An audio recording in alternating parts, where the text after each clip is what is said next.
Pamela, and today is my first book review. Born To Kwaito, Reflections on the Kwaito Generation, written by Esinako, Ndabeni and Sihle Mthembu. It was published in 2018 under Blackbird's Books, and yeah, it is available on their website, and the last time I checked, it was also available on loot.co.za, and so you can check it out on those websites. Born To Kwaito, it really is a reflection on the Kwaito generation. I mean, like if you were born in the 90s, if you were born in the 90s, you are a Kwaito generation, you know.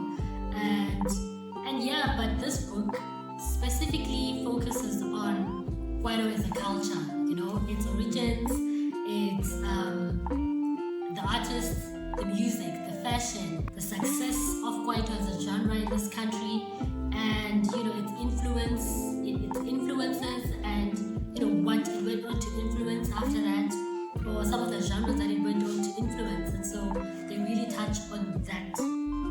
But the authors try to argue, you know, against the popular belief, you know, that the Kwaito generation was just a lost generation. So they argue against that in actual sense, you know, the Kwaito generation was revolutionary, you know, and Kwaito was a movement in itself. And, you know, as much as it was a moment, it was also a movement. And they give evidence of why they say those things or why they say what they say. And I am inclined to agree that Kwaito was a revolution, you know, Kwaito was revolutionary. Because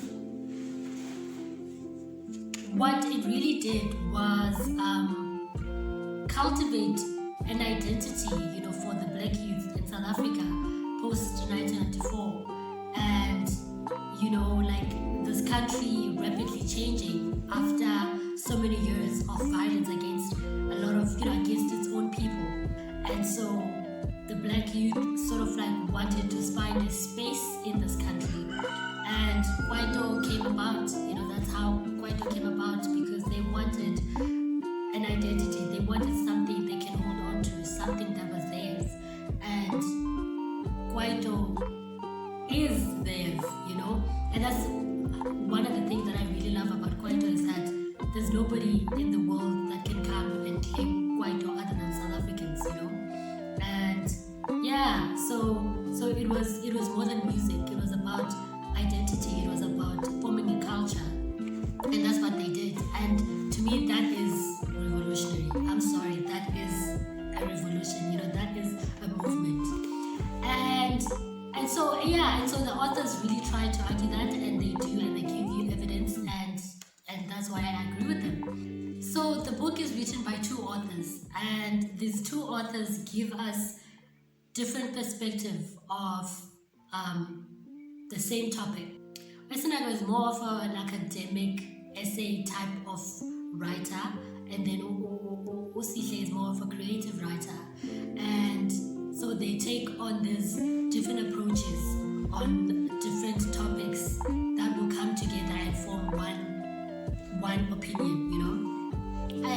And you see this in the first chapter is Esinako talking about politicizing Kwaito, you know, in which she talks about, you know, this sort of like what Kwaito did for the black youth at that time, you know, sort of like cultivating this identity for the youth, and also just it being influenced by the black youth, you know, and yeah, so she has that politicizing Kwaito. She has a chapter on Kwaito being plagued by hypermasculinity, and she also has a chapter on language, you know, and the type of language that influenced the lyricism in Kwaito. And then you get Sihle.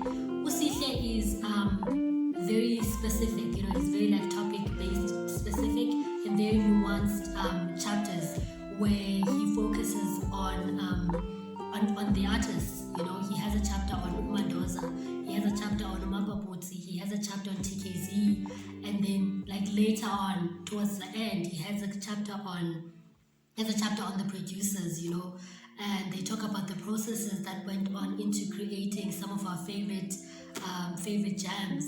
one of the interesting things on this book is also the chapter they have on language, the language that leads into lyricism in Kwaito.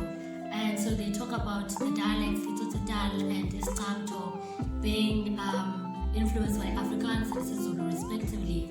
And in that chapter they delve deeper into trying to give insight in this complicated relationship that Black South Africans have with Afrikaans.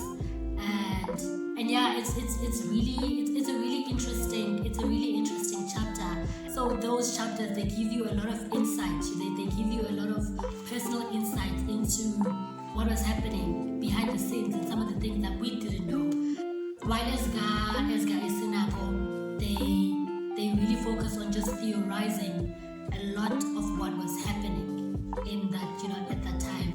And so that's what I really liked about the two author approach that this book used, because I can't imagine this book being just an academic, written in this academic essay style. Like, it wouldn't have made sense to me. So both the approaches are still important in terms of like giving us insights on the Kwaito generation at that time, up until when it fell to its demise. And so the book becomes a really important addition in a broader sense of us trying to preserve history and trying to preserve history post 1994. And if I were to rate it, I think I'd give it a 7, because it is history after all, and it's also a good investment. And that's all I have for you guys this week. I hope you really enjoyed my review of Born To Kwaito. Until I see you guys next week, same time, same place, please keep subscribing, keep liking, keep sharing, and keep commenting as you always do. Until then, see you guys.